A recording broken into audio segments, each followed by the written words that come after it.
Sometimes we make prints from our images, but more and more often those images never see the face of paper.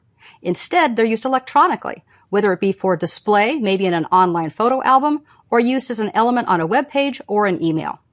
Since most of us capture images in a resolution and color space much more than we actually need for web use, we should optimize those images to be used electronically. Let's bring up Photoshop's Save for Web dialog to see how we can make the best possible choices for our online image output. When we get ready to save our images, we often don't think too much about it because these days a lot of our work is done on the web. A lot of people still print pictures, but a lot of people never print an image. If we want to optimize an image for web use, there are a lot of things that we would need to consider. But the good news is we don't have to consider any of them, or at least we can let Photoshop remind us what we should be thinking about.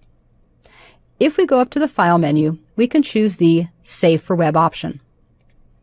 This is going to open kind of a separate window where we can make some choices and then save the image, and Photoshop will optimize it for web use.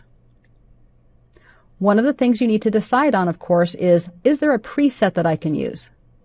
Because this is a photograph and it's a flower and it has lots of different color ranges in it, I'm probably not going to make it a GIF. Instead, I'll use a JPEG, and I want to make it a high-quality JPEG.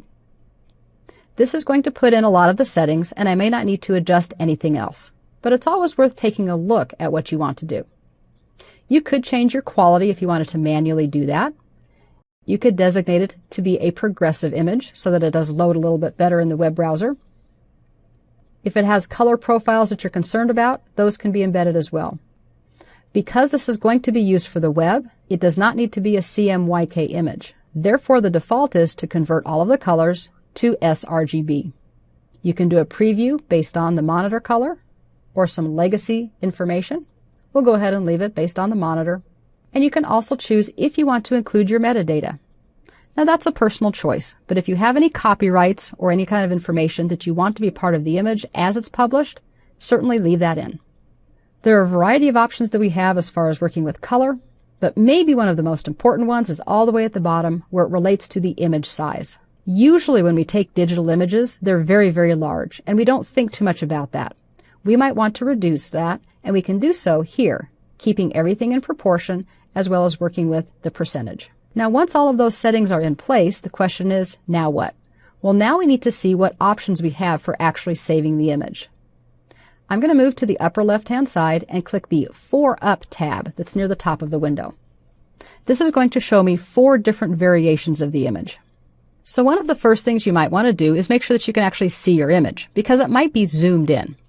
If we go all the way down to the bottom, we can use the zoom tool. We can use some of the zoom controls and either select a preset, or we can just click on the plus and minus to zoom in and zoom out. We'll go ahead and choose to fit, which happens to make it about 3.9%. This gives us a better idea of how things are going to look. What we can see now is that there are some definite differences in the way each of these images look. The very first one is always going to be our original. In this case, it tells us that it was a JPEG and the size of the file. We can see that by moving over to the JPEG, it actually is significantly smaller.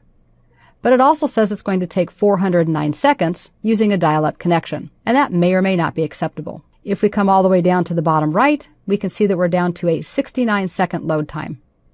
That's more acceptable, but what is the trade-off? And this is where you need to start looking at things like the quality versus the file size. Does it look good enough at one resolution but will load faster? Or is it more important that you have high quality and people wait? That's not an answer that I can give you. That's an answer that you need to take and make on your own for each individual situation, because the purpose and use of the image really are key to determining which one of these you want to choose. Once you find the one that you like, you can select it and click Save at the bottom, and it will take you through the traditional Save As process. As more images are being used electronically, saving for this purpose has become more of a concern. Fortunately, the Save for Web feature in Photoshop allows us to compare the options before we make choices regarding the final output. That way we hopefully find the best balance of quality